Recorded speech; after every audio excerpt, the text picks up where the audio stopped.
Assalamualaikum warahmatullahi wabarakatuh. Halo, saya Amanda Azhari dengan NIM 12120721265, jurusan Ilmu Hukum semester 6. Video ini saya buat untuk memenuhi tugas mata kuliah Hukum Laut dengan dosen pengampu Bapak Muhammad Darwis SHI SHMH.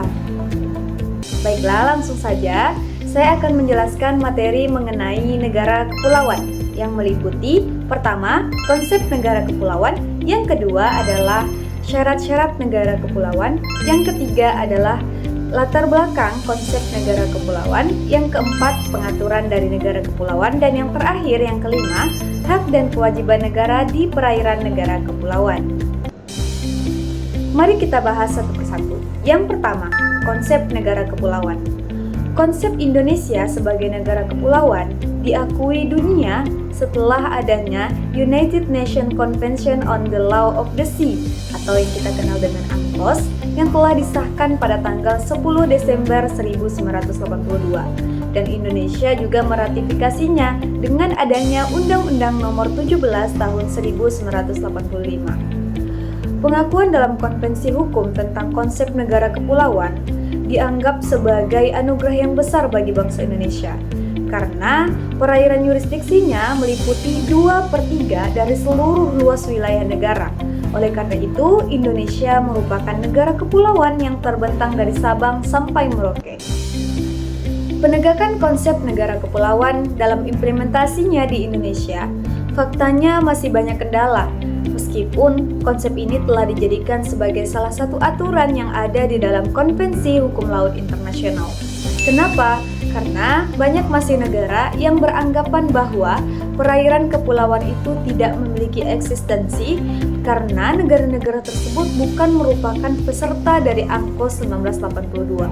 Sehingga banyaklah dilakukan tindakan-tindakan pro-sistem objektor atau tindakan-tindakan keberatan yang terus-menerus tujuannya agar konsep negara kepulauan ini tidak dijadikan sebagai hukum kebiasaan internasional dan dilakukanlah kegiatan manuver-manuver atau perubahan arah, perubahan posisi di perairan kepulauan agar dianggap sebagai laut lepas.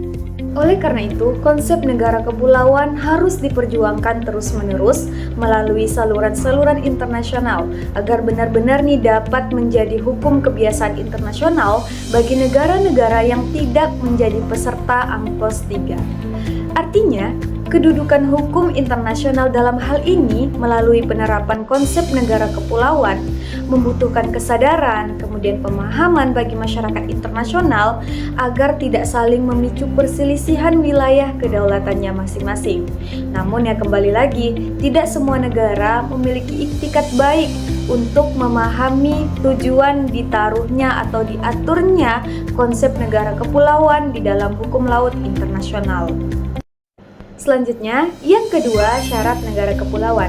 Syarat-syarat utama bagi sebuah negara untuk dianggap sebagai negara kepulauan meliputi pertama, terdiri dari sejumlah besar pulau-pulau ataupun gugusan pulau yang membentuk kesatuan geografis yang jelas. Yang kedua, memiliki perairan di sekitar pulau-pulau tersebut yang disebut sebagai zona ekonomi eksklusif atau ZEE. Yang ketiga, mengakui hak-hak negara atas perairan tersebut berdasarkan pada prinsip-prinsip hukum laut internasional, terutama yang diatur di dalam UNCLOS. Yang keempat, mampu menjaga kedaulatan teritorialnya, mengolah sumber daya alam secara berkelanjutan, serta juga melindungi lingkungan laut.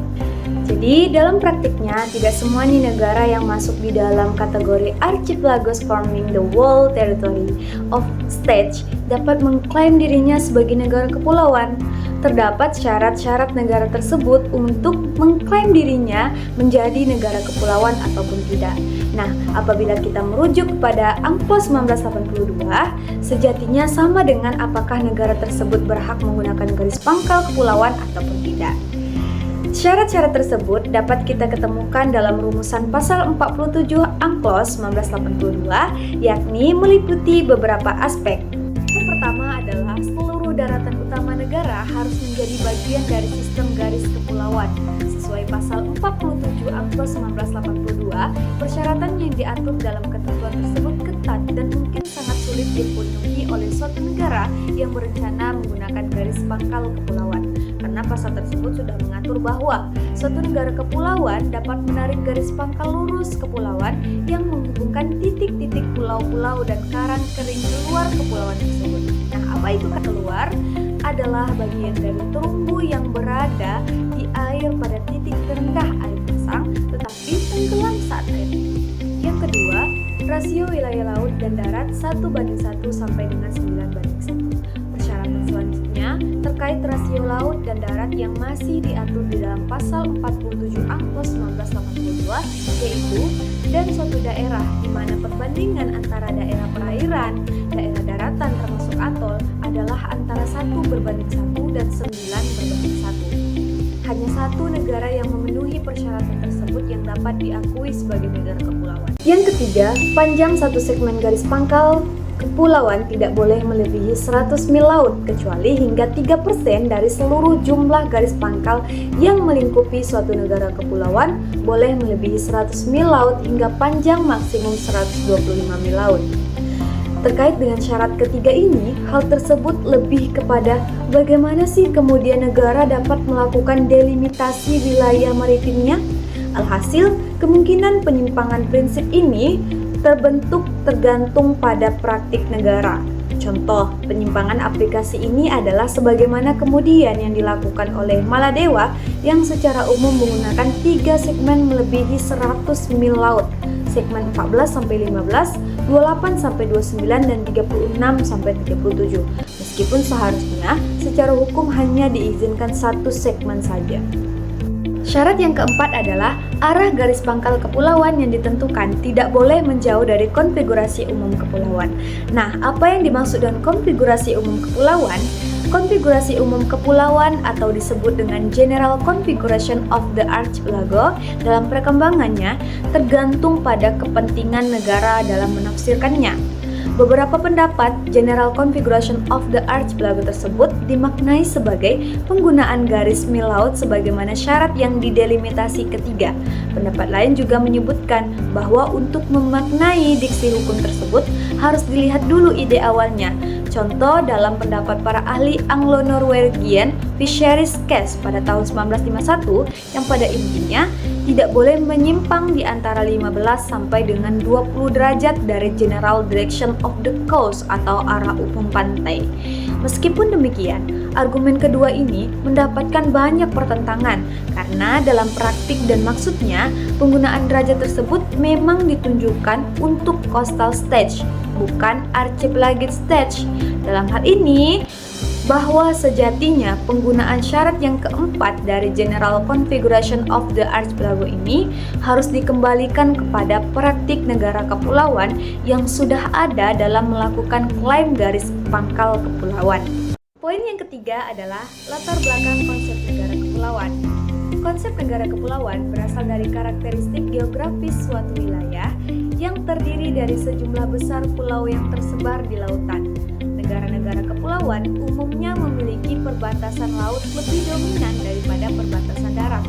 Konsep ini juga yang telah menjadi penting dalam hukum internasional, terutama terkait dengan hak-hak kedaulatan, kemudian pengelolaan sumber daya alam, dan perlindungan lingkungan laut.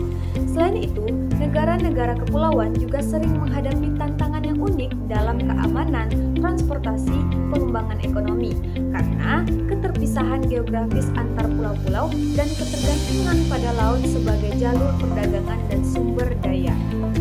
Konsep negara kepulauan telah berkembang dengan pemahaman tentang pentingnya laut dan sumber daya alam laut. Sebagian besar, negara kepulauan juga terletak di daerah tropis, subtropis, di mana pulau-pulau menjadi sumber daya alam yang penting dan memiliki nilai strategis baik ekonomi maupun militer. Poin yang terakhir adalah hak dan kewajiban negara di perairan kepulauan. Adanya perbedaan antara perairan pedalaman, perairan kepulauan, dan laut teritorial pada dasarnya ditentukan oleh hak dan kewajiban negara kepulauan dan juga hak dan kewajiban yang dimiliki oleh negara lain di perairan tersebut. Hak dan kewajiban yang dimaksud adalah hak pelayaran dan penerbangan yang dimiliki oleh negara asing dan pemanfaatan perairan kepulauan dan laut teritorial oleh negara lain di perairan atau penlaut yang dimaksud. Sayangnya, Law of the Sea Convention tidak secara jelas mengatur hak dan kewajiban masing-masing pihak di perairan kepulauan. Kondisi ini tentu saja akan menyulitkan negara kepulauan dalam menentukan hak dan kewajibannya, termasuk juga melakukan pengaturan terhadap hak dan kewajiban yang dinikmati oleh negara pengguna di perairan kepulauan yang dimaksud. Demikianlah penjelasan materi mengenai negara kepulauan. Semoga video ini bermanfaat. Terima kasih. Wassalamualaikum warahmatullahi wabarakatuh.